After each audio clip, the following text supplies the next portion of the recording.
오늘 말씀은 사도행전 2장 14절에서 21절까지 말씀입니다. 우리가 주일 낮 예배 시간을 통하여서 사도행전 말씀을 살펴보고 있습니다.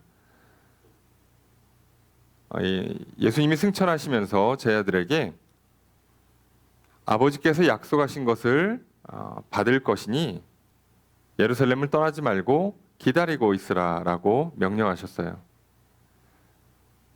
하나님께서 약속하신 것은 성령을 부어주시는 것입니다.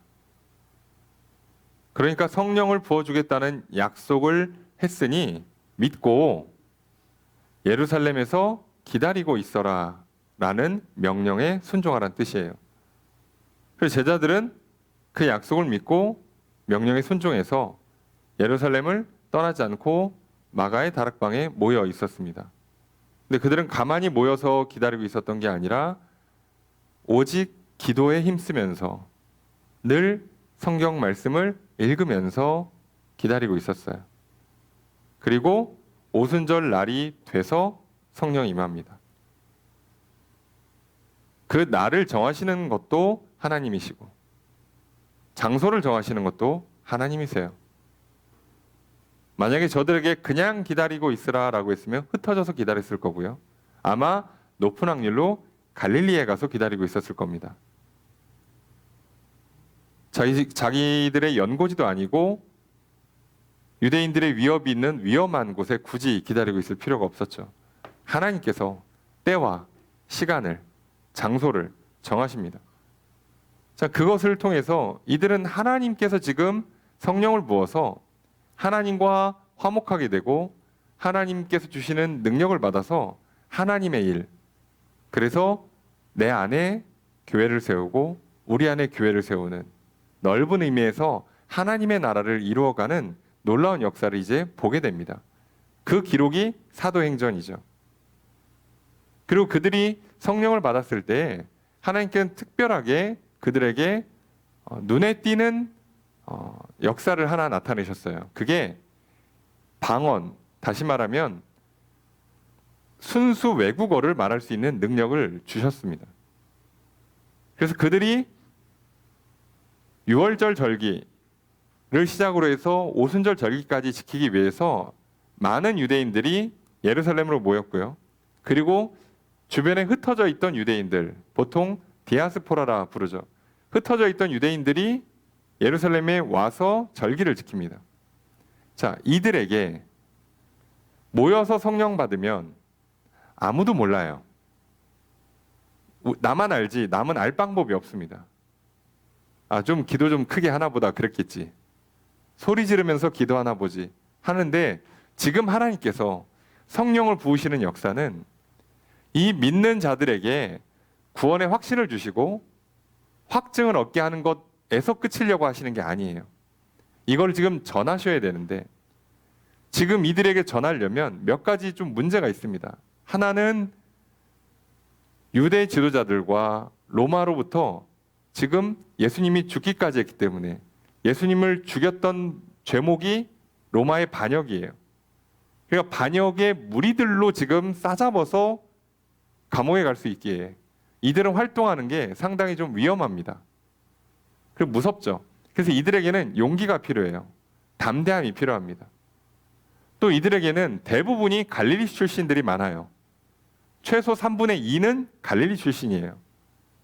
제자들 12명 중에 8명이 갈릴리 출신이죠. 그러니까 아예 비율이 너무 높아. 문제는 갈릴리 사람들은 애시당초 사투리를 써요. 표준말을 쓰질 않아요. 이것 때문에 언어적으로 이미 좀 불리함을 갖고 있는데 근데 유대인들은 적대적으로 나오고 있고 사방에서 몰려온 타국에 살다가 절기를 지키러 왔던 유대인들한테 어떻게 복음을 전합니까? 그러니까 언어적인 장벽이 있어요. 이런 심리적인, 물리적인 장벽이 있고 이런 언어적인 장벽이 있어요. 그래서 하나님께서 성령을 부으실 때 이들에게 마치 불과 같은 식으로 임하셔서 이들에게 엄청난 용기와 열정을 불어넣어 주시고요. 그리고 이들에게 한순간에 외국어를 말할 수 있는 능력을 주셔서 그들이 의도하지 않았지만 성령의 하라한 대로 따라 했더니 외국어를 말합니다. 그래서 그 외국어 능력을 가지고 이제 그 수많은 예루살렘에 모여있던 유대인과 디아스포라 유대인들에게 하나님께서 하신 큰 일을 말하기 시작해요. 우리로 치면 전도죠. 복음을 전하기 시작합니다. 자, 제자들 120명 모아봐야 죽어도 할 수 없는 일이에요. 어느 세월에 외국어 공부해서 전도합니까? 언제 유대인들과 로마인들의 그 핍박 앞에서 담대함을 가지고 목숨 걸고 나가겠어요? 못합니다, 솔직히. 그래서 성령님께서 특별한 능력을 주시는데 그게 강한 용기, 엄청난 열정, 그리고 복음을 전하기에 꼭 필요했던 외국어 능력을 주세요. 이게 얼마나 유지되느냐? 사도행전을 봐서는 그렇게 오래 유지되는 것처럼 보이진 않습니다. 근데 이 순간엔 그게 필요해요. 그게 제자들에게도 하나님께서 성령을 부어주셨다는 증거로서 눈에 띄는 증거물을 받을 수 있는 거고요. 저 믿지 않는 자들에게도 지금 뭔가 하나님께서 일하고 계시다는 걸 볼 수 있는 증거가 돼요. 그래서 하나님의 역사는 눈에 보이지 않는 역사임에도 불구하고 결국 당사자는 눈에 보이는 결과물을 갖게 돼 있습니다.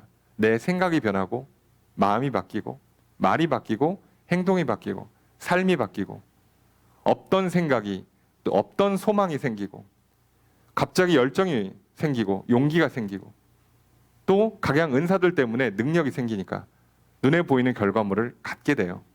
눈에 보이는 성령의 열매를 맺게 됩니다. 사랑하게 되고 화평하게 되고 오래 참게 되고 이런 능력들이 나오기 시작하는 거죠. 자, 그뿐만 아니라 이제 실제 저들에게도 보여줘야 돼요. 그래서 하나님께서는 때때로 나를 통해서 저 믿지 않은 자들에게 하나님의 큰 일을 증거하기 위해서라도 내가 증거할 거리를 주신단 말이죠.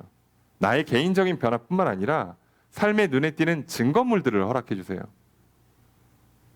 그래서 결국 성령 충만을 받은 사람들이 지금 방언하는 능력을 받고 하나님의 큰 일을 말했습니다. 여러분, 오늘 하나님께서 큰 일을 행하셨다는 걸 기억하십시오. 오늘 나를 창조하신 것만으로도 큰 일이시죠. 나를 구원하시는 것 큰 일이십니다. 내게 성령을 부어주셔서 하나님 말씀을 생각나게 하시면서 그 말씀을 믿을 수 있도록 도와주시고 사랑으로 채워주시고 용기를 주시고 평안을 주시는 거 큰 일이죠. 절대 스스로는 해낼 수 없는 일들, 나의 힘으로는 사람이 아무리 많이 모여도 절대 해낼 수 없는 큰 일이 일어났죠. 오늘 우리는 그 하나님 주시는 놀라운 은혜, 많은 복과 기적들을 경험하며 살아가게 되실 겁니다. 우리 지난 한 주에 하나님의 그 큰 일이 넘치게 있었기를 주의 이름으로 축복합니다. 그리고 계속해서 하나님의 그 큰 일들이 나의 삶 가운데 충만하기를 축복합니다. 이제 그 큰 일들을 누리시고 그리고 그것들을 증언하는 인생 살아가시기를 소망합니다. 자, 이렇게 살아가려 하는 우리들을 가운데 하나님께서는 계속해서 큰 일을 행해 주실 것입니다. 오늘 그 하나님의 큰 은혜를 감사하며 예배드리시고요. 계속해서 큰 은혜를 베풀어 주시기를 간구하며 예배드리기를 소망합니다. 오늘 우리 예배를 받아주시고 복 내려주시는 주님의 큰 은혜가 함께 있기를 주의 이름으로 축복합니다. 자, 이들이 성령을 받고 방언을 말하는 것까지는 좋아요. 그런데 이게 사람의 생각으로는 상식으로는 이해가 안 되는 일이에요.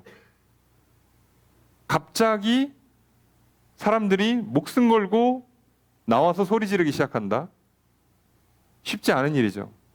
사람이 갑자기 외국어를 말한다. 배운 적도 없는데. 자, 이거를 이해할 수가 없는 겁니다. 유대인들은 또는 디아스포라 유대인들은 이 장면이 이해가 안 돼요. 내 머릿속에 없는 개념이야. 상상조차 할 수 없었던 일이 일어났습니다. 그래서 이들이 본인들이 상상할 수 있는 방법 중에서 제일 비슷한 게 뭐냐? 술 취했다. 이렇게 표현한 거예요. 아유, 저 사람들 술 먹고 지금 잠깐 뭐가 헷가닥 해가지고 그래가지고 막 소리 지르고 그래가지고 막 그 혀가 꼬부러져서 어떻게 하다 보니까 외국어가 구사가 되나 보다. 그게 이 사람들이 이해할 수 있는 이성의 한계예요. 이해력의 한계입니다. 자, 근데 문제는 이걸 가만히 냅둬. 그러면 어떻게 됩니까? 진짜 술 취했나 보다가 나중에는 술 취한 게 만뇌로 바뀌어요. 이게 무서운 겁니다. 여러분, 세상에서요. 이게 별의별 소문과 뭐 저기 이렇게 뭐 루머 뭐 온갖 이렇게 뭐 별의별 가짜 뉴스들이 막 떠도는데요. 문제는 아무 생각 없이 이게 떠돌잖아요. 어느 순간에 사실이 돼 버려요.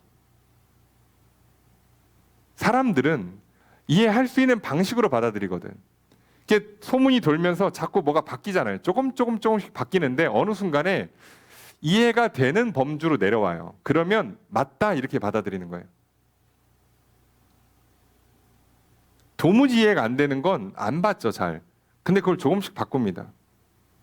그래서 처음에 무슨 뭐 정치인들, 연예인들, 재벌들, 유명인들에 대한 소문이 날 때 처음에는 뭐 말이 돼 하다가 야 이렇게 해서 이렇게 됐어라고 살이 좀 붙어가지고 그럴듯한 말이 되잖아요. 그럼 믿습니다. 이게 무서운 거예요. 자, 그러면 지금 기껏 기도하고 기다리면서 약속을 믿고 기다려서 성령 받았는데, 그래서 그 성령 받고 하나님께 능력으로 외국어를 말해서 지금 예수 그리스도를 보내주신 구원을 역사하시는 하나님의 큰 일을 열심히 증거했더니 사람들이 뭐라고 얘기해요? 술 취했네. 자, 이러면 이제 큰일 나는 거예요. 이거 냅두면 큰일 납니다. 자, 이거 어떡할까? 우리 생각에는 아유, 저 인간들은 꼭 생각을 해도 저렇게 해요. 그러니까 술 마시는 사람들은 술밖에 생각이 안 나지 뭐. 그리고 만약에 이거를 그냥 거리를 두고 내버려 둔다. 좋은 방법이 아니에요. 아까 말씀드린 것처럼 술 취한 게 기정사실이 돼버립니다. 자, 이런 상황에서 오늘 본문은 베드로가 전면에 나서서 이것에 대해서 해명 또는 이것과 관련된 일종의 설교를 해요. 그리고 이게 큰 단락에서 그래서 베드로가 몇 가지 성경 본문을 들면서 구약 성경을 인용하면서 설교를 합니다. 오늘 우리는 요엘서 말씀에 해당하는 본문만 볼 거예요. 오늘 과연 베드로가 이걸 어떻게 설명을 하는가? 그리고 왜 이걸 그렇게 급하게 설명을 하려고 하는가? 오늘 말씀을 통해 살펴보려고 합니다. 그래서 오늘 우리는 말씀 가운데 하나님께서 지금 예수님이 말씀하신 대로 너희가 성령을 받고 권능을 받아 예루살렘과 유대와 사마리아와 땅끝까지 이르러 증인이 될 것이다라고 하셨어요. 어떻게 이들이 성령을 받아서 방언이라는 능력을 가지고 증인이 되는가를 봐야 되는 거죠. 우리가 성경을 읽을 때에는요, 그냥 우와 외국어를 하네, 우와 병을 고치네, 이게 끝이 아니잖아요. 베드로 대단하다, 바울 대단하다가 아니잖아요. 오늘 하나님께서 어떻게 일하시는가, 하나님께서 제자들 가운데, 하나님께서 베드로 가운데, 바울 가운데 어떻게 일하시는가, 그 하나님이 오늘 나를 통하여서 오늘 우리 가운데 어떻게 일하실 것인가, 우리는 그걸 듣고 믿으려 하는 거죠. 오늘 과연 베드로가 뭐라고 말하는가 한번 보도록 하겠습니다. 14절 말씀 함께 읽습니다. 시작.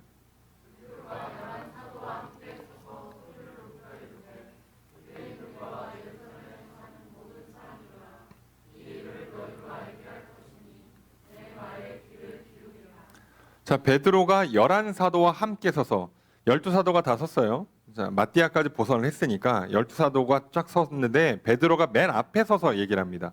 대표라는 뜻이죠. 자, 베드로가 대표로서 수제자로서의 어떤 그 명분을 가지고 대표가 돼서 얘기를 하는데, 함께 서서, 자, 그러면 12명이 쫙 섰는데 한 사람이 앞에 나와서 딱 얘기를 한다. 누가 봐도 기자회견이죠. 자, 이거 공식적으로 지금 얘기하겠다는 거예요. 그냥 어설프게 그냥 옆에 사람 대고 술 취한 거 아니야, 이 얘기 하는 게 아니에요. 사람들이 있는 데서 쫙 모양을 갖추고 선 다음에 확실하게 얘기해 주는 거예요. 지금 이게 뭔지. 자, 근데 뭐라고 얘기하냐? 소리를 높여서 얘기합니다. 큰 소리로 얘기하는 거예요. 지금 적당히 얘기하면 안 돼요. 왜요? 소문 무섭습니다. 세상 살면서 뭐 저 학교 다니고 직장 다니는데 야 누가 그랬대, 자 이런 거는 그냥 무시하셔도 돼요. 자, 그거 별거 아닌데 지금 이 사건은요, 제자들이 예수님의 승천을 보고 그때 받은 약속을 가지고 열흘이나 기다리면서 기도하고 말씀 묵상하고, 그리고서 하나님께서 큰 일을 행하셔서 성령을 부으시고 방언이라는 능력이 나타났어요. 그런데 여기에다 대고 지금 술 취했다고 해버리면 이 사람들은 그냥 갑자기 모여가지고 술 마신 사람들이 돼버려요. 이제 이거 잘못했다가는 복음 전파하고 뭐고 그냥 끝나는 겁니다. 우리도 그래요. 인생에서요, 정말 중요한 순간의 문제들은요, 해명을 해야죠. 아니면 짜잘하게 뭐 남들이 뭐라고 얘기하든 신경 안 쓰셔도 돼요. 일일이 다 대응할 필요 없습니다. 그런데 중요한 문제는 내 인생에서 지금 하나님께서 나를 어떻게 풀어가시고 내가 지금 어떤 일을 하고 무엇을 행하는가에 대해서는 정확히 해명할 필요가 있어요. 그래서 지금 베드로는 여기서 가만히 있질 않고 제 아들 12 사도들을 다 불러서 한 자리에 선 다음에 자기가 대표로 서서 얘기합니다. 여러분, 그러니까요.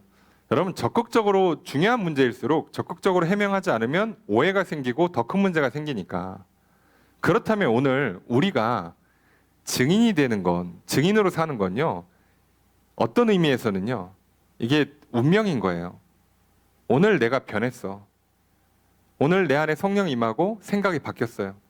그래서 나쁜 부정적인 사고들이 끊어지고요. 나쁜 습관과 고집들이 끊어지고요. 말과 행동이 바뀌기 시작합니다. 사람들이 이제 오해하기 시작해요. 야, 쟤 미쳤나 봐. 야, 쟤 이상한 데 다녀. 야, 쟤 병원 갔다 오고 그러는 것 같은데 얘 저기 뭐 병원에서 안 좋은 소리 들었나 봐. 저기 뭐 한 달 남았나? 별 소리가 다 나옵니다. 그때 만약에 아무 얘기 안 하고 있으면요, 우리는 그냥 갑자기 미친 사람, 갑자기 이상해진 사람, 뭐 갑자기 죽을 날 얼마 안 남은 사람으로 바뀌어 버리는 거예요. 근데 문제는 그게 오늘 내 안에 하나님의 구원의 역사가 임한 거잖아요. 성령이 임하신 거잖아. 근데 이때 나는 필연적으로 해명하게 돼 있고요. 해명하는 순간 나는 증인이 되는 거예요. 왜요? 하나님이 나를 변화시켰어. 성령님이 오셔서 나에게 새로운 능력을 주셨어. 나는 이제 죄를 끊고 이겨. 더 이상 세상을 따라가지 않을 거야. 라고 해명을 하면 자연스럽게 증인이 되는 거예요. 그런데 내가 그거를 할 일이 안 일어났으면 증인으로 살지도 못해요. 어차피 아무도 몰라. 야, 쟤 교회 다녔어? 나는 다닌 줄을 몰랐지. 야, 뭐 똑같이 살던데. 뭐 할 거 다 하던데. 야, 교회 다니나 안 다니나 아무 차이를 모르겠던데. 아, 그랬구나. 그러면 증인으로 어차피 살 이유가 없어요. 살 수도 없어요. 뭘 증언합니까? 근데 반대로 구원의 역사가 나타나면, 변화가 일어나기 시작하면 증언을 하게 요청받는 거예요. 필연적으로. 갑자기 친구가, 부모님이 너 왜 그러니? 무슨 일 있어? 야, 좋아졌다. 아, 좋아진 건 좋아진 건데 어떻게 된 거야? 궁금해하고 놀라하고 오해하고 하는 일들이 발생할 수밖에 없어요. 그래서 지금 베드로도 증언을 하는 거고요. 이 순간으로 이제 이 순간 때문에 오늘 14절 이후 베드로는 어떤 의미에서 첫 번째 증인이 되는 겁니다. 오늘 우리가 여러분 증인이 되는 건요, 어렵게 뭐 대단한 능력을 갖추고 준비해서 가는 게 아니에요. 하나님의 약속을 믿고 그 명령에 순종해서 그 약속이 실제로 내 안에 이루어지면 나도 알고 남도 알아요. 문제는 다른 사람들은 하나님을 모르니까 오해하죠. 괜한 이상한 소문이 돌 수 있죠. 그래서 내가 적극적으로 해명해야만 돼요. 그리고 해명하다 보니 자연스럽게 증인이 될 수밖에 없어요. 그러니까 예수 믿고 변화받았는데 증인이 안 되는 게 또 이상한 거예요. 그것도 말이 안 돼요. 그렇잖아요. 야, 너 어떻게 변했어? 비밀이야. 몰라. 너한테는 안 가르쳐줘. 이것도 이상하잖아요. 그죠? 나만 알고 있을 거야. 야, 넌 우리 교회 오지 마. 이것도 이상하잖아요. 그죠? 그러니까 말이 안 되는 거예요. 그래서 지금 베드로가 그래서 소리 높여서 얘기를 하는데 뭐라고 외치냐? 유대인들과 예루살렘에 사는 모든 사람들아, 이렇게 불러요. 이들을 향한 호칭이죠. 그러니까 유대인들이라고 하면 넓은 의미에서 디아스포라 유대인들을 말하는 거예요. 유대 혈통을 갖고 있는 사람들, 절기를 지키러 온 사람들, 그리고 예루살렘에 사는 사람들, 그리고 현재 여기에 모여 있는 사람들을 부르는 거죠. 그러니까 호칭을 해서 사람들을 주목을 시킵니다. 그래서 뭐라고 하냐? 이 일을 너희로 알게 할 것이니. 이게 무슨 일인지 알려줄게, 설명할게 라고 하는 거예요. 자, 공식 기자회견을 여는 겁니다. 자, 그러면서 뒤에 한마디 하죠. 내 말에 귀를 기울이라. 그러니까 귀를 기울여서 내 말을 잘 들어. 근데 이건 중요합니다. 여러분, 기왕 해명하는 거 상대방한테 잘 들으라고 해야죠. 기껏 해명했더니 또 이상하게 들어놓고 2차, 3차 오해와 예, 이상한 소문이 돌면 이 골치 아파져요. 그래서요, 여러분 오늘 증인의 삶은 필연적으로 내가 먼저 잘 들어야 되고요. 그리고 잘 전해야 되고요. 그리고 그 잘 전달받는 사람이 또 잘 들어야 돼요. 그러니까 우리 안에서 관계의 핵심은요, 결국은 잘 듣고 잘 말하는 거에 있어요. 여러 번 강조했잖아요. 하나님과 우리 사이의 관계도요, 잘 듣고 잘 말하는 거에 있다고. 말씀을 잘 듣고 기도하는 것. 우리가 사람과의 관계도 잘 듣고 제대로 말하는 것. 베드로 똑같이 말합니다. 그러니까 우리가 증언할 때 요청하셔야 돼요. 말을 잘 들으라고. 그리고 반대로 얘기하면 말을 잘 안 듣는 사람은 어차피 관계를 길게 유지하는 건 쉽지 않을 겁니다. 아쉽지만 그래요. 인정하셔야 돼요. 이렇게까지 호소했는데도 안 들어? 이 사람은 뭐 앞으로 같이 가기 좀 어렵죠. 그래서 결국은 내가 우선 잘 들어야 되고요. 잘 전달해 줄 때 잘 받아들이는 사람과 이제 나와 관계가 맺어지는 거예요. 그 사람은 나랑 관계성이 생겨야 되고요. 내가 말을 통해서 하나님을 잘 전달했을 때 이 사람도 하나님과 관계가 회복되겠죠. 자, 그렇게 가는 겁니다. 우리는 어쩔 수 없이 말을 쓸 수밖에 없어요. 자, 그러니 잘 들으시고 제대로 경험하신 뒤에 잘 전하십시오. 그리고 잘 듣는 사람들을 놓치지 마십시오. 그게 오늘 우리가 증인으로 살아가는 삶의 기본이에요. 기본. 자, 그러면서 이제 해명을 시작하는데 15절 말씀 함께 읽습니다. 시작.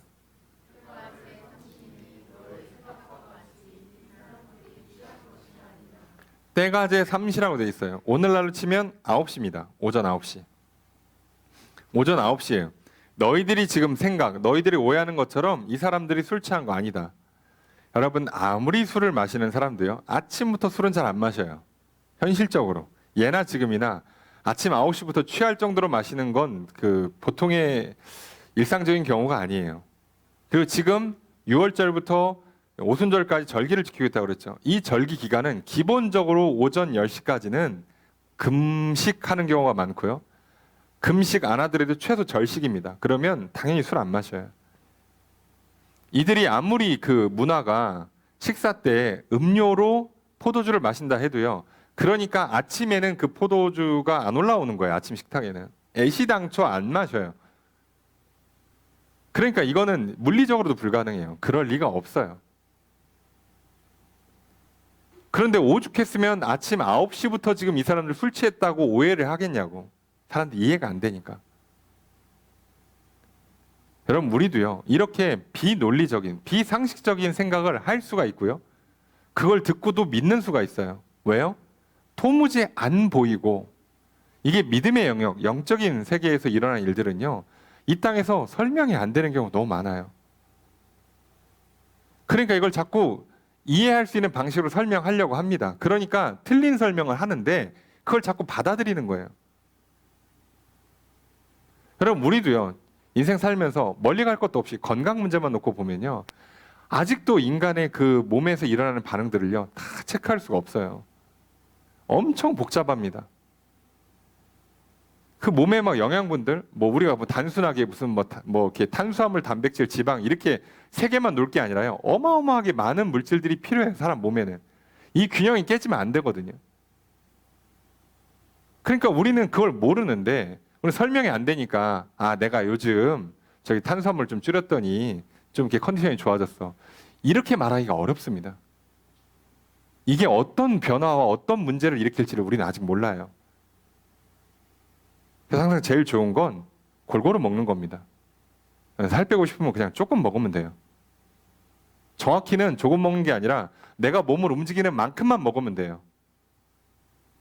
그러니까 이후로 몸을 좀 쓸 것 같다 그러면 드시면 되고요. 안 쓴다, 곧 잔다 그러면 안 드시면 돼요. 그럼 살 돼요. 대신에 먹는 건 굉장히 골고루 드셔야 돼요. 그래서 고기부터 시작해서 풀까지 하나도 가리시면 안 됩니다. 뭐가 우리 몸에 어떻게 필요한지 몰라요. 게다가 사람마다 달라요.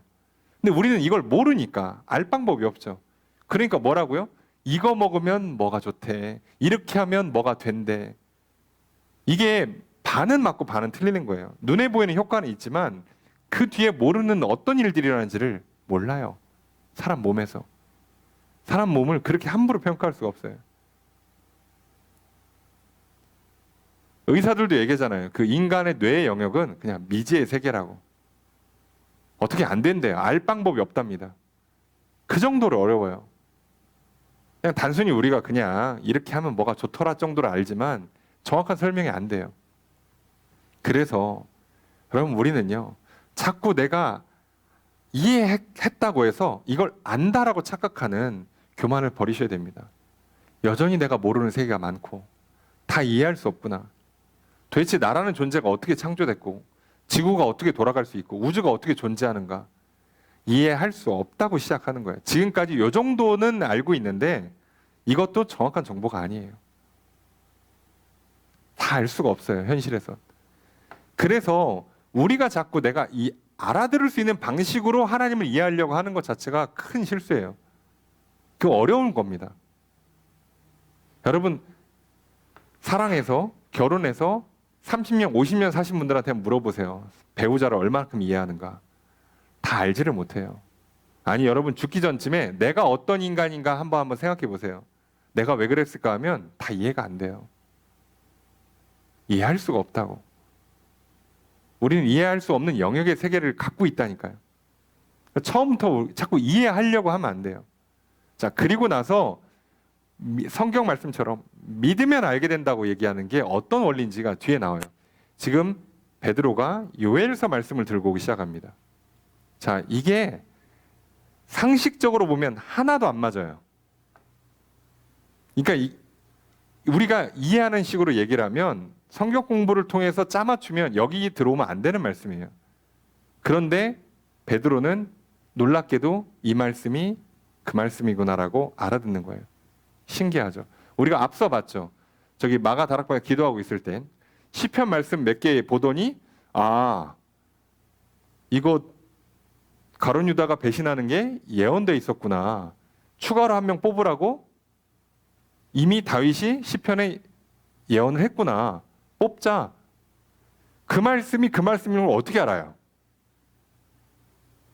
아무도 몰랐어요. 그때까지는 아무도 몰랐다고. 그때 기도하고 있을 때까지는 시편을 읽는 그 어떤 사람도 야, 이거 메시아 올 때 누군가 배신한대 라고 아무도 이해를 못하고 있었어요. 그런데 놀랍게도 그걸 성령님이 가르쳐 주세요. 오늘 내가 어떤 사람인지 내가 알까요? 성격 검사에서 지능 검사하고 성격 검사하고 적성 검사하고 이렇게 친구들한테 좀 물어보니까 나는 이런 사람인 것 같아. 그렇게 안다고요, 나를? 아니요. 하나님이 알려주실 겁니다. 그게 가장 정확합니다. 그리고 대부분은 성경을 통해서입니다. 속지 마세요. 여러분 이런저런 심리검사 많이 하시는 거 좋은데요. 그걸로 나를 다 이해한다는 건 현실적으로 불가능합니다. 그러면 베드로가 이걸 뭐라고 설명하는가? 16절에 보니까 곧 선지자 요엘을 통하여 말씀하신 것이니 일러스되 라고 하면서 자 17절 함께 읽습니다. 시작.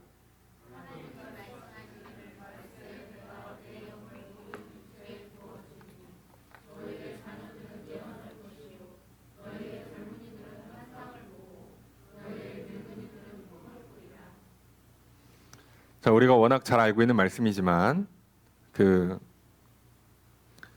우리가 이제 이거 가사로 된 찬양도 있잖아요. 찬양 제목이 마지막 날에입니다. 그 마지막 날에 라고 하는 그 가사를 쓴 건 여기 사도행전에 있는 말세라고 했던 거를 찬양의 가사로 만들려고 그 마지막 날에로 바꾼 것뿐이에요. 그런데 여러분 저기 요엘서 2장 28절부터 32절까지를 그대로 가져온 겁니다. 근데 딱 펴보시면 뭐라고 써 있냐면 말세라고 안 써 있습니다. 그냥 지금 성경 보시면 돼요. 요엘서 얼마 멀리 갈 것도 없이 그냥 바로 보시면 요엘서 2장 28절에 말세라고 안 돼 있어요. 그 후에라고 돼 있습니다. 마지막 때란 얘기가 아니에요. 그런데 베드로는 이게 지금 예수님이 오셔서 메시아가 와서 성령을 부어주는 그 마지막 때를 말하는 거라고 알아들은 거예요. 그래서 성경을 그대로 인용하는데 얘는 바꿉니다. 말세로. 마지막 때로. 요엘서에는 그 후에로 돼 있어요. 그런데 우리 생각에 마지막 때라고 하면요, 보통 종말이라고 보통 표현하는 이 마지막 때면요, 사실 메시아 오시고 이 지구의 역사는 끝나야 되는 거예요. 근데 베드로는 이걸 어떻게 이해하는 거예요? 예수님이 메시아로 이 땅에 오셔서 하나님 나라를 이 땅에 구현시킨 다음에 언제 끝나요? 다시 오실 때 끝나요. 그래서 그럼 다시 오실 때가 말세가 아니라 지금이 마지막 때라는 거예요. 자, 베드로는 그걸 이렇게 이해한 겁니다. 그럼 베드로가 지금 성경 읽고 기도하다가 기다리고 있다가 성령 받았어요. 자, 그랬더니 사람들이 술 취했다고 난리가 났습니다. 그래서 지금 해명하러 와서 요엘서 말씀을 들고 왔어요. 언제 준비합니까? 설교를. 언제 준비할 시간이 있냐고. 요엘서 말씀을 언제 찾아가지고 오늘 우리가 목회자들이 설교 준비하듯이 요엘서도 찾고 뒤에 시편도 쓰거든요. 시편도 찾고 그래서 연구해가지고 이게 그건가 보다 할 시간이 없어요.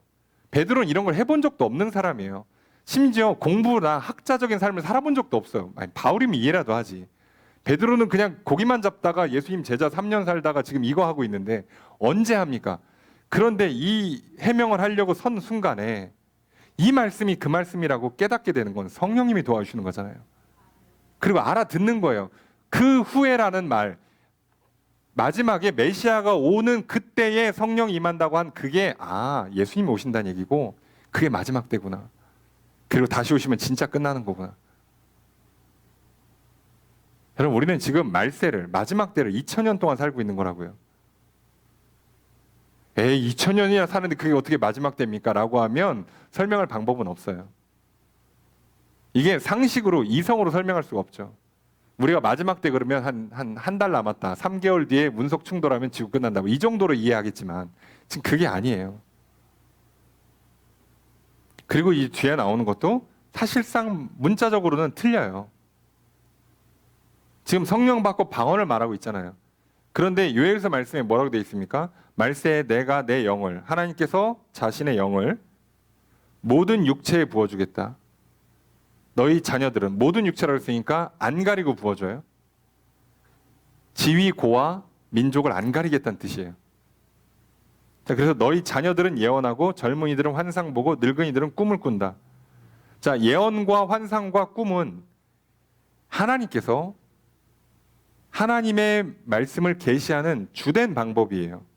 주로 이렇게 선지자들이 받았죠. 제사장들이.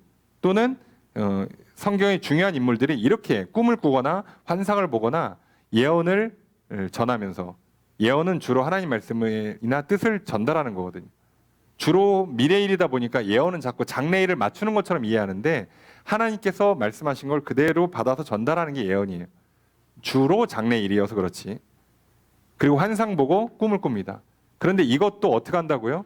보통 예언자는 어른이 많고요. 그리고 꿈은 애들이 꿔요. 근데 이걸 바꿔버립니다. 늙은이들이 꿈을 꿔요.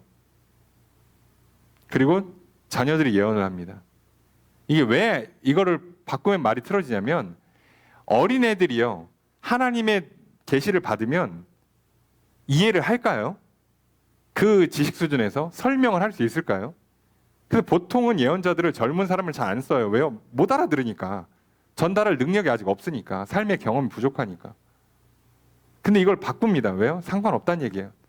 그러니까 애 어른 안 가리고 하나님이 직접 성령을 통해서 이제는 하나님의 말씀을 전달하겠다는 거예요. 그러면 이들은 전부 뭐가 되는 거예요? 고대 개념으로는 선지자가 되는 겁니다. 전부 다. 게다가 누구한테까지 주냐? 내 영을 남종과 여종에게 부어줘서 그들이 예언한대요. 종들도 선지자가 되는 거죠. 그런데 이거 왜 굳이 썼냐면 이 당시에 종은 사람이 아니에요. 사람이 아니라고. 이들한테는 구원을 받을 필요조차 없는 거예요. 사람이 아니니까. 그런데 그런 거 없어요. 하나님 다 하시겠다는 거예요. 게다가 19절에 또 내가 위로 하늘에서는 기사를 아래로 땅에서는 징조를 베풀리니 곧 피와 불과 연기로다. 이렇게 하세요. 자, 이거 예수님께서 마지막 때를 말씀하실 때 해가 변하여 피가 되고 뭐 이런 표현들을 하셨어요. 예수님도 자신의 죽음을 앞두고 그걸 얘기했어요. 그게 말세의 징조라고 가르쳐 줄 때 똑같은 표현을 씁니다. 그러니까 베드로는요, 이 말씀과 비슷하게 예수님 말씀하셨기 때문에 이게 말세의 징조라는 걸 알아요. 그런데 지금 이런 일이 하나도 안 일어났어요. 20절 보면 주의 크고 영어로운 날이 이르기 전에, 주의 크고 영어로운 날은 진짜 마지막 때예요. 이르기 전에. 그러니까 최후의 심판이 오기 전에 해가 변하여 어두워지고 달이 변하여 피가 되리라. 근데 지금 아침에 해 멀쩡히 떠 있거든요. 달이 핏빛으로 바뀐 것도 없어요. 아무것도 없는데 그냥 이 얘기를 갖다 써요. 심지어 예수님도 이 얘기를 하셨었어. 근데 그거랑 상관없는 아침에, 멀쩡한 월요일 날 아침에 지금 성령 받고 방언하고 있단 말이에요. 근데 어떻게 이걸 갖다 쓸 수 있냐고. 근데 이게 뭐라고요? 그게 그 말이라도. 해가 멀쩡한데요. 달이 핏빛이 안 바뀌었는데요. 그런데 베드로가 뭐라고요? 예수님도 그렇게 말씀하셨고 요엘 선지자도 그렇게 말씀하신 게 지금 이때를 말하는 거예요. 실제로 해가 변하고 달이 피로 변한다는 뜻이 아니고 물리적으로 변한다는 뜻이 아니란 얘기예요. 그걸 어떻게 알지? 베드로는 알아요. 내가 모르는 거지. 여러분 정말 사랑으로 살았던 사람들, 그게 배우자든 부모 자녀든 간에 정말 사랑으로 사는 사람들은요, 눈빛만으로 알죠. 쟤 오늘 어디 아프구나. 쟤 저거 컨디션이 안 좋구나. 그냥 알아요. 옆에 사람이 물어봐요. 야, 너 저기 그 출장 갔다 와서 오늘 지금 한 3일 만에 처음 봤는데 제가 지금 뭐가 안 좋은지를 너 어떻게 알아? 뭐라고요? 나는 알아. 어떻게 설명합니까, 이걸? 그게 그 눈썹이 미묘하게 바뀌어. 뭐 이렇게 설명합니까? 설명할 방법이 없어요. 그 사람만 아는 거예요. 그 사람만. 자, 성경은 얘기하잖아요. 성령님만 하나님의 마음을 알고 계시다고. 그러니까 그걸 가르쳐 줄 수 있는 건 성령님밖에 없어요. 내가 아무리 하나님을 찾고 연구해도 하나님의 생각과 마음을 알 방법이 없는데 성령님께서 가르쳐 주시면 그게 맞다고. 근데 성령님께서 어떻게 가르쳐요? 주로 말씀 충만, 믿음 충만, 사랑 충만으로 만들어 놨더니 알게 되더라요. 그래서 이건 설명할 방법이 없어요. 지금까지도 이렇게 된 적이 없거든요. 그럼 만약에 마지막 때 예수님 구름 타고 다시 오실 때 진짜 해가 어두워질 거냐? 달이 핏빛을 바뀔 거냐? 아닐 겁니다. 아닐 거라고요. 처음부터 그 뜻이 아니었다고요.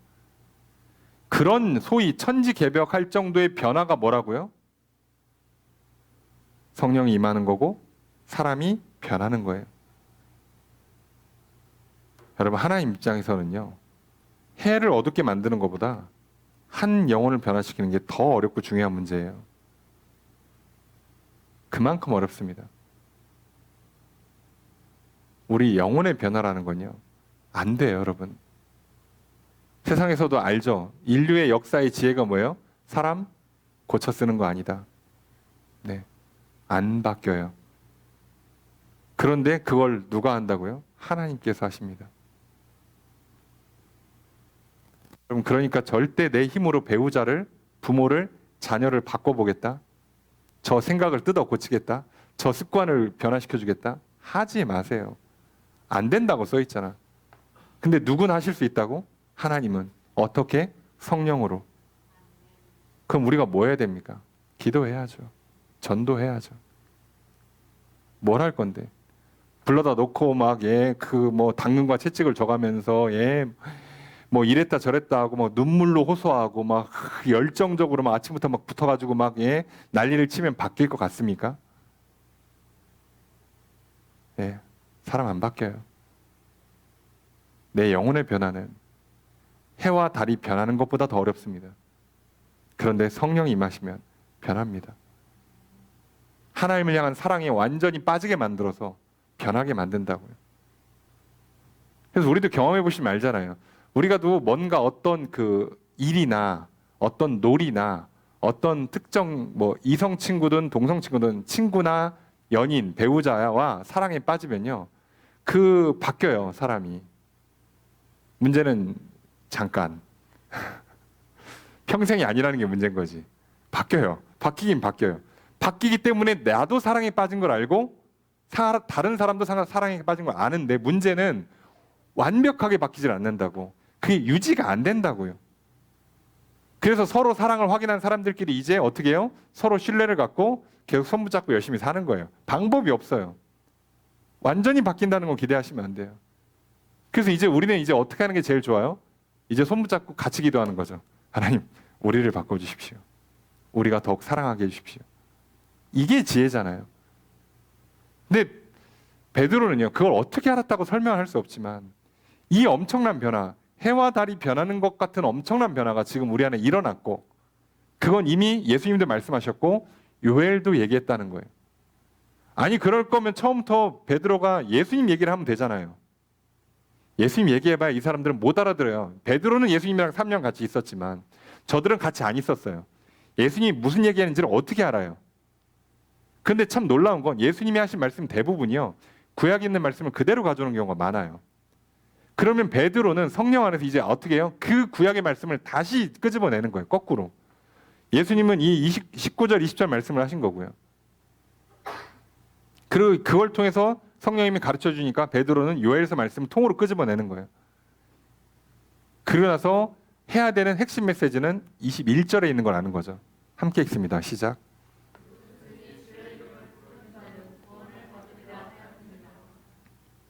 결국은 이걸 보여주는 이유가 뭐라고요? 누구든지 주의 이름을 부르는 자는 구원을 받는다. 하나님께서 예수를 주와 그리스도가 되게 하셨다라고 사도행전 오늘 우리 말씀 뒤로 쭉 가시면 나옵니다. 그리고 바로 그 주 되시는 예수 그리스도의 이름을 부르면 하나님으로부터 구원을 받는다고요. 이 얘기를 하는 거예요. 이 얘기를. 다른 얘기를 하고 싶은 게 아니에요. 야, 내가 성령 받고 성경 말씀이 착착착 퍼즐처럼 맞춰지더라. 그 얘기를 하고 싶은 게 아니라 결국 그걸 통해서 확실히 깨닫는 건 뭐예요? 아, 요엘에서 얘기했던 마지막 날이 지금이구나. 그때 보내주겠다는 메시아가 예수님이 맞구나. 그래서 뭐라고요? 예수 믿고 구원받으라고요.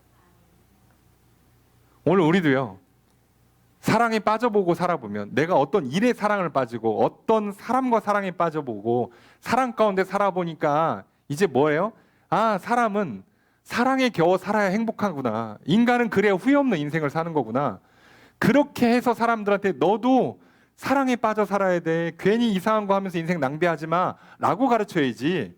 내가 사랑에 빠진 어떤 취미, 어떤 특정 직업, 어떤 특정 사람을 얘기하면서 너도 그거 해봐. 너도 그 일 해봐. 라고 하면 잘못 가르쳐 주는 거예요. 그래서 여러분, 세상에서 말하는 수많은 어떤 그 성공 강의나 사람들의 이야기가 감동적이고 우리에게 많은 동기부여를 해주지만 왜 틀린 말이 되냐면 이 사람들은요, 그 특정 어떤 법칙을 얘기해 준단 말이에요. 그건 나한테 안 맞아요. 그래서 문제인 거예요. 그 사람마다 다 얘기가 조금씩 다르죠. 그게 아니에요. 오늘 그러니까 내가 특정한 사람이나 사물에 어떤 일에 사랑에 빠져서 살고 거기서 좋은 결과물, 성공이라는 결과물을 낸 사람들의 말을 들어봐야 그럴듯하지만 우리한테 안 맞는 건 우린 그렇게 존재하게 안 돼 있어요. 말 그대로 얻어 걸린 사람들이라고 표현하고요. 재수가 좋은 사람들이고요. 이 사람들도 그 분야에서만 성공하고요. 일은 성공했는데 가정은 망가지고 친구랑은 좋은데 배우자랑은 무너지고 이런 경우가 허다합니다. 그게 아니라 하나님께서 우리에게 주고 싶은 건 하나님과 먼저 화목하게 되는, 화목하다 못해 완전히 사랑에 빠지는 거기로 만드시겠다는 거예요. 그래야 이제 내가 나를 사랑하고 내가 다른 사람을 사랑하고 이 땅에 사는 동안에 해야 될 일들을 사랑하며 살게 되는 거예요. 그때 우리 인생은 천국이 되는 겁니다.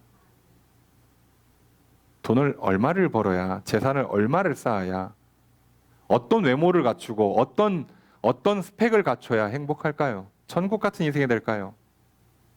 정답이 없다고요. 못 맞춘다고 이거는. 아니 오늘날에는 만약에 누가 기준을 정해줬어.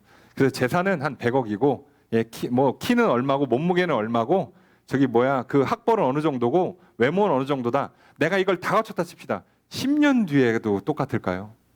이게 문제인 거란 말이에요. 30년 뒤에도 이게 맞을까요? 이 사람이 지금은 천국이야. 뭐 다 기준을 맞췄어. 아, 너무 좋다 하지만 30년 뒤에는요. 예, 술 퍼먹고 그냥 지옥 같은 인생을 살지도 몰라요. 그 기준은 안 된다고. 우리가 그렇게 부러워했던 재벌들이, 연예인들이, 정치인들이 무너진 이유가 똑같아요. 그게 만약에 정답이었다면 왜 무너졌겠어? 지금은 맞는데 문제는 내일은 모른다니까요. 근데 하나님은 영원하신 답을 알고 계세요. 그게 하나님과 사랑에 빠지는 거고, 그 사랑에 겨워서 흘러 넘쳐서, 그래서 나 자신을, 나아가 이웃을, 그리고 그 사랑하기 위해서 우리가 해야 되는 사명, 사역들을 감당하는 삶, 그게 행복한 거예요. 근데 그게 누구한테는요, 연봉이 얼마고, 누구한테는 어떤 직업군이고요, 누구한테는 어떤 지역에서 사는 거예요. 이게 아무 상관이 없다고요. 그래서 하나님은요, 우리를 부르실 때 웬만해서는 특정 직업을, 특정 연봉을, 특정 지역을 선정해서 부르는 경우가 극히 드물 겁니다. 성경에 보니까 있는 것 같은데요. 찾아보세요. 여러분, 아브라함한테 지역을 가르쳐 준 것 같습니까? 아브라함한테 아들 낳는 연도를 가르쳐 준 것 같습니까? 아니요. 바울이요. 바울한테 가르쳐 준 것 같아요. 예, 바울 전도여행 코스가 얼마나 바뀐지 아십니까? 실제로 하나도 안 가르쳐 줬습니다. 근데 오로지 이들이 어떻게 했어요? 믿음으로만 살았고요. 하나님의 사랑에 겨워 살았다니까요. 성령 충만한 삶을 살았다고. 그게 정답이에요. 오늘 수많은 교회들이 자꾸 삶의 법칙들을 가르쳐줘요. 이렇게 하면 행복하다. 이런 직업군이 좋은 것 같다. 이렇게 살아보시라. 그럼 어느 순간에 복음을 잃어버렸어요, 교회가. 한국 교회뿐만 아니라 전 세계 교회의 문제가 뭘까요? 교회의 규모가 줄어서, 교회에 어떤 일들이 부족해서, 뭐 사고치는 교인들이나 목회자가 많아서 이미지가 실추돼서? 아니요. 우리의 문제는 다 하나예요, 항상. 믿음이 없고, 사랑이 없고, 성령으로 충만함으로 하나님과 화목하고, 나 자신과 화목하고, 다른 사람과 화목한 삶을 살지 못해서예요. 근데 온통 우리 머릿속에 뭐 먹고 살지, 일을 어떡하지, 저 물건을 살까 말까, 뭐 재밌는 거 없나, 맛있는 거 없나, 이렇게 살면 과연 오늘 사도행전이 보여주고 싶어하는 내 안에 성전이 이루어지고 나를 통해 교회가 세워지고 하나님 나라가 이루어지는 것, 결국은 천국 같은 인생이 가능할까요? 늘 하나님을 예배하는 인생이 가능할까요? 안 됩니다. 베드로는 완전히 반대로 얘기해요. 여러분 잘 들으십시오. 이거 술 취한 거 아닙니다. 이거 하나님 말씀이 그대로 이루어진 거예요. 그러니까 결국은 지금 예수님이 메시아가 맞다는 뜻이고, 지금 성령이 임해서 방언하게 하신 게 맞고, 그러니까 여러분 예수의 이름을 불러서 구원을 받으세요 라고 얘기하고 있다고요. 오늘 우리가 똑같이 주신 말씀입니다. 오늘 삶의 문제는 조금만 뒤로 밀어두십시오. 예수의 이름을 불러 구원을 받으시길 주님 축복합니다. 하나님과 화목해지시길 주님 축복합니다. 하나님의 사랑을 많이 받으시고요, 그 사랑에 차고 넘쳐서 나 자신과 이웃을 향해 사랑이 흘러가기를 주님 축복합니다. 그러면 놀라운 일이 내 삶에 일어날 것입니다. 남들이 오해할 수밖에 없는 엄청난 일들이 일어날 것입니다. 그때 적극적으로 해명하심으로 증인의 삶을 사십시오. 그때 하나님 나라를 전파하시고 복음을 전파하셔서 하나님 교회를 세워가는 인생, 복음을 전파해 하나님 나라를 확장시켜가는 인생이 될 것입니다. 오늘 또 그렇게 한 주를 살아가라 하십니다. 오늘 먼저 하나님의 말씀을 잘 귀 기울여 들으시는, 하나님의 사랑을 충분히 받아 누리시는 한 주가 되시기를 주님을 축복하고요. 그리고 그 말씀을 잘 전해서 들으라 하시고 사랑을 흘려보내시는 한 주가 되기를 주님을 축복합니다. 오늘 이 성령 충만한 역사가 오늘 새롭게 시작하는 한 주의 삶에 있기를 다시 한번 주의 이름으로 축복합니다.